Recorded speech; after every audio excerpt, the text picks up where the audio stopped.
If you take a statin like Lipitor or atovastatin or simvastatin, then I want to give you 7 things over the next few minutes in this video that your doctor probably didn't have time to explain in a rushed 10-minute appointment. And to be honest, some of this your doctor might not have even known well enough to be able to tell you this in the first place. Either way, by the end of this video, you will have the information that every patient should have when they are offered one of these medications. The reason why this video is so important is that understanding what these tablets actually do tends to make people take them more sensibly, and it takes a lot of the fear out of this whole conversation because there are some sort of fears around statins that I want to address. But the most important thing in this video is to please remember that what I say in this video is not personal medical advice. And if you've got questions or concerns about your own treatment, then you've got to have that conversation with your own doctor who knows you and your history and your whole medication history as well. Now, what I'm going to do at the end of the video is I'm going to give you a handful of daily habits that when you stack them together, they work on your heart and your blood vessels from angles that a statin just cannot reach when you do these things over years. And these habits work alongside the medication rather than instead of it. So that's why I say if you're taking a statin, don't just stop taking it based on what I'm telling you. If you're new to this channel, then hello. Thank you for clicking on this video. My name's Alex, I'm an NHS emergency medicine doctor, and this YouTube channel is about cutting through the noise so that you can prevent the diseases that I see every day when I'm working in the emergency department. Most of which build very silently over decades before anybody ends up in front of me. That is what this channel is all about, and I really hope you find this video useful. So, the first thing we're the muscle aches might not be the statin at all going to talk about are these muscle aches that we so readily associate with statins. But what if the muscle aches that you're blaming on these medications aren't actually coming from the statin at all? Now, I know how that sounds. It sounds like I'm just saying it's all in your head. So please just stay with me for a few more minutes on this exact point because there is a very clever piece of research on exactly this. Researchers took patients who had already stopped taking their statin because of side effects, and they gave them a run of identical-looking bottles to take 1 month at a time in a random order that they couldn't predict. Some months the bottle held a real statin. Some months it held a dummy tablet like a sugar tablet with no drug in it at all, and some months the bottles were just empty. So they took nothing during those months. And here's the key detail. Every one of these patients had been told that statins can cause muscle pain. And when the researchers tracked the symptoms, the aching that people reported on the dummy tablet was almost identical to the aching on the real drug. And both were far higher than in the months when they took nothing. Around 9-10, 90% of the symptom burden was still there on a tablet that contained no medicine at all. The aches were absolutely real. Of course, they were. These patients felt pain. The discomfort was real. But for most of these patients, it wasn't coming from the drug. It all sounds a bit bizarre, doesn't it? Well, it's a phenomenon called the nocebo effect, which is the mirror image of the placebo effect, where simply being warned about a side effect can produce the real physical sensation of it, even when what you're swallowing is just a sugar tablet. Now, I've mentioned a few times before that I did a really big project on exactly this, on the placebo and the nocebo effect back in medical school, back in my first year. I found this phenomenon fascinating that I did an entire project on it, and it has stuck with me until this day because it is so much more powerful than people assume, and it changes how you approach these conversations in clinical practice when there is a patient in front of you. Basically, if you give somebody salt water but tell them it's morphine, they will experience pain relief after something like a major surgery. If you give somebody morphine but tell them it's water and it won't work, and they know that this is the case because they're in a research trial, you wouldn't really do this in real life, then it works the complete opposite way. That is how much the mind shapes what the body feels. Now, obviously, I'm not saying that we should just stop warning people about side effects in consultations. Obviously, I'm not saying that. We have to do it, and we need to do it properly. What I'm saying is that the answer to a nutsh when somebody starts a statin isn't necessarily to stop the tablet that is protecting their heart and to not say anything else, because you then lose that protection that the statin is giving you for no reason. The proper approach, in my opinion, is to go back to your doctor and work through it. They can check a blood test called your CK level, which is your creatine kinase, which rises when muscle is being genuinely damaged. So it helps to tell, a true muscle problem apart from just this Noibo effect. They can trial you off and then back on. They can switch you to a different statin or adjust the dose. So it's worth taking the time to explore any aches or pains that you get properly, rather than just quitting on that first ache that you get. Remember, 90% of people who get aches and pains on a statin are not coming from the drug. The second problem is all too. Grapefruit really can be a problem about grapefruits. Now, this sounds a bit odd again. Did you know that a grapefruit can change how much of your statin actually ends up in your bloodstream? Now, this is not an old wives' tale as it may sound. There is real chemistry behind it. Your gut wall contains an enzyme whose job it is to break down part of certain drugs before they are absorbed into your system, keeping the amount that reaches your blood, inside the intended range. Grapefruit, however, and grapefruit juice, they block that enzyme. So if you eat grapefruit regularly while taking one of the statins that relies on it, particularly simvastatin or atovastatin, less of the drug gets broken down. More of it is absorbed than it was meant to be, and then the level in your blood can slime higher than planned, and that really does raise your risk of side effects like these muscle problems, because there is more in your blood than intended. It's like taking, extra doses when you're not supposed to. And yes, that sounds a bit awkward against what I just told you in that previous point, but it's not a contradiction. The Noibo point is about ordinary aches at a normal intended dose. But like I just said, this one is different. When the true level of the drug in your blood is pushed well above what your doctor intended, real muscle problems really do become more likely. So I hope that makes sense. It doesn't apply to every type of statin, and the odd bit of grapefruit here and there, isn't going to be a disaster. But if you're having grapefruit or drinking the juice most days, it is really worth 30 seconds with your pharmacist, who can tell you instantly whether it matters for your particular tablet. Okay. The third point to mention, 3. When you take it can matter, and whether you take it matters more is all about when you take your tablet. Does the time of day that you actually take your statin, does it really matter? For some of you, it does. Your body makes most of its own cholesterol overnight while you sleep, because that is when the enzyme responsible is most active.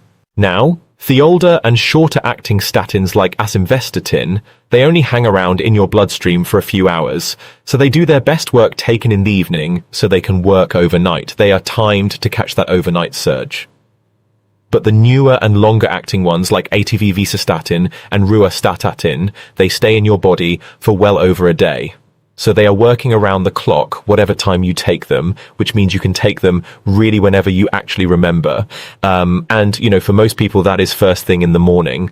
So if you're on an evening type statin, but you take it in the morning just out of habit and nobody has explained that to you, that is worth a quick check with your pharmacist or nurse practitioner or doctor or whoever prescribed it for you. But honestly, far more important than timing is simply taking it consistently every single day. I've honestly lost count of the number of times I've taken a meds history and asked to look at somebody's tablets or their dose-it box and found that they haven't even touched their statin in, the last few days or weeks. A tablet sitting in the packet does absolutely nothing. Okay, let's move on 4. What the statin does, and the much bigger picture it doesn't touch, to number 4. Now, a statin only really works on one small slice of what is actually causing a heart attack, and it really, really helps to understand which slice. So here's what's happening inside you. A statin partly blocks the enzyme in your liver that makes cholesterol. So your liver responds by pulling more LDL cholesterol out of your blood to make up the difference. And your LDL level then falls in your blood as a result. Now, LDL is the type that gets pushed into the walls of your arteries. Once it's in there, your immune system then reacts to it, and over years that reaction builds up a very small fatty deposit inside the artery wall called a plaque. Now, the real danger is that a plaque can sort of crack open. Your body treats that crack like a wound, and it forms a clot on top of it. And if that clot blocks the artery feeding your heart, that is what we call a heart attack. In the brain, that's what we call a stroke. So By lowering LDL, a statin slows that whole process down, and it's also helping to stabilize the plaques that you already have, so they're less likely to rupture.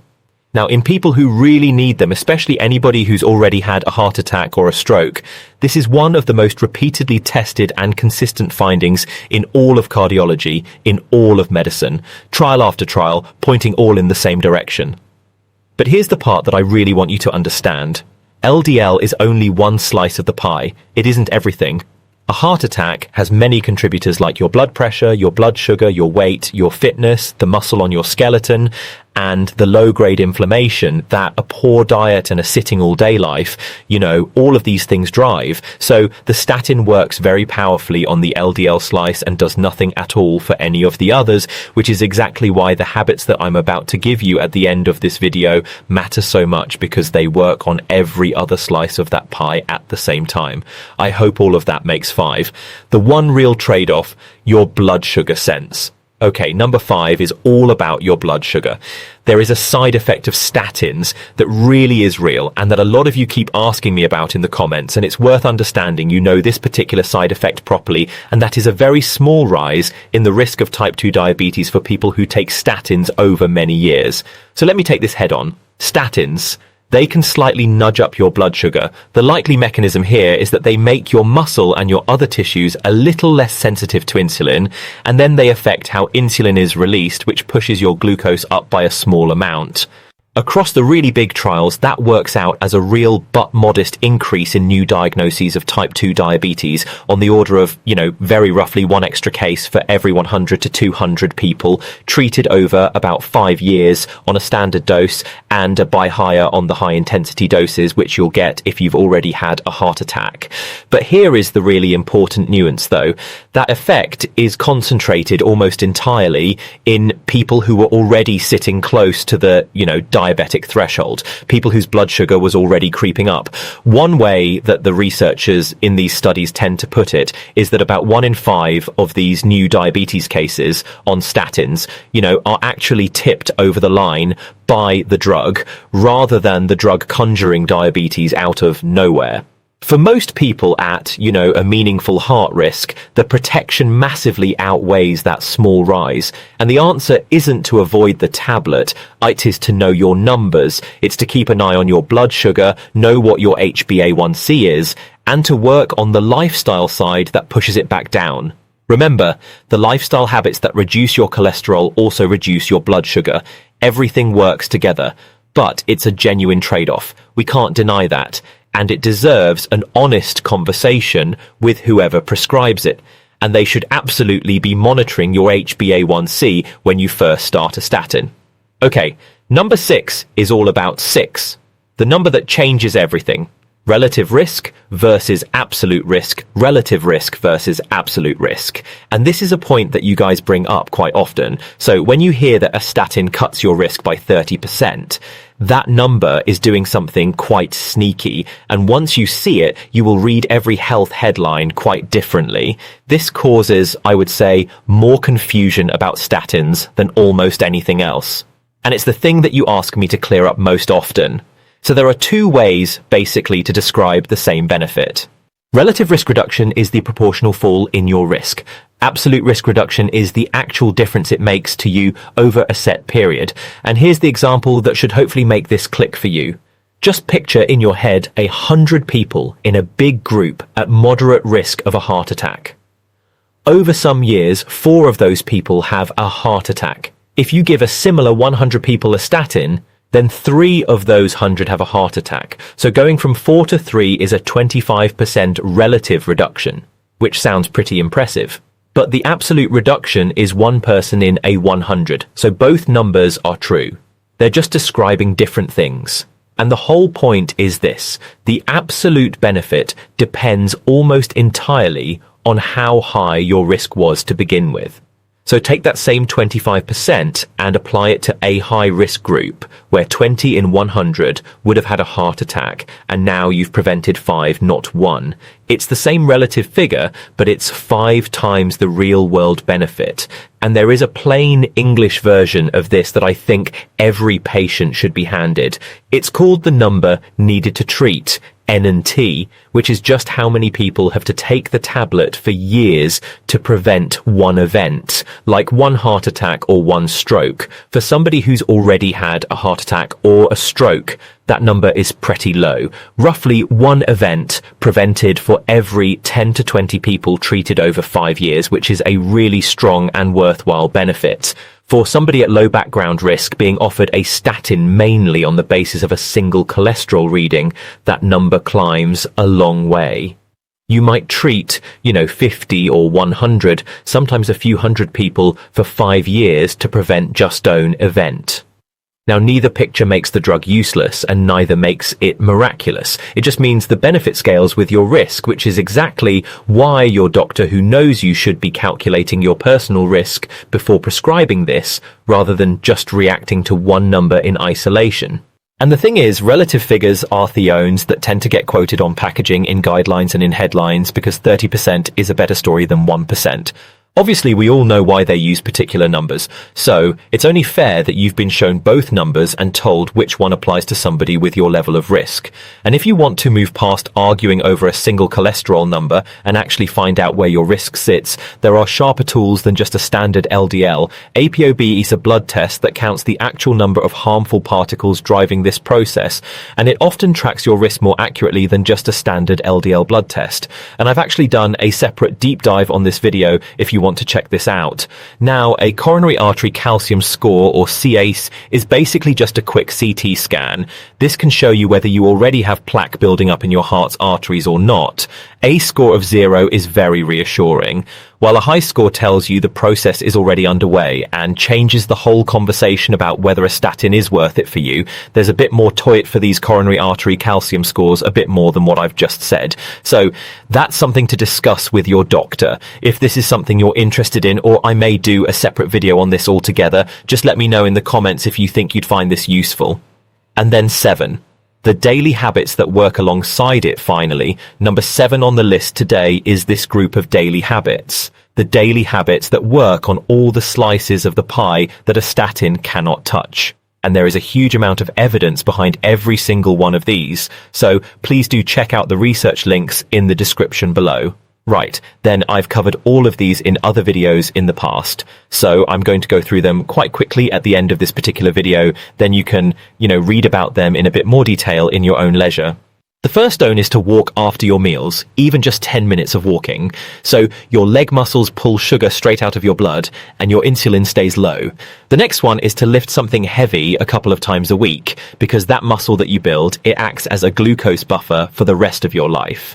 The next one is to build real food around vegetables and beans and grains and oily fish and extra virgin olive oil, basically the Mediterranean style way of eating that we follow.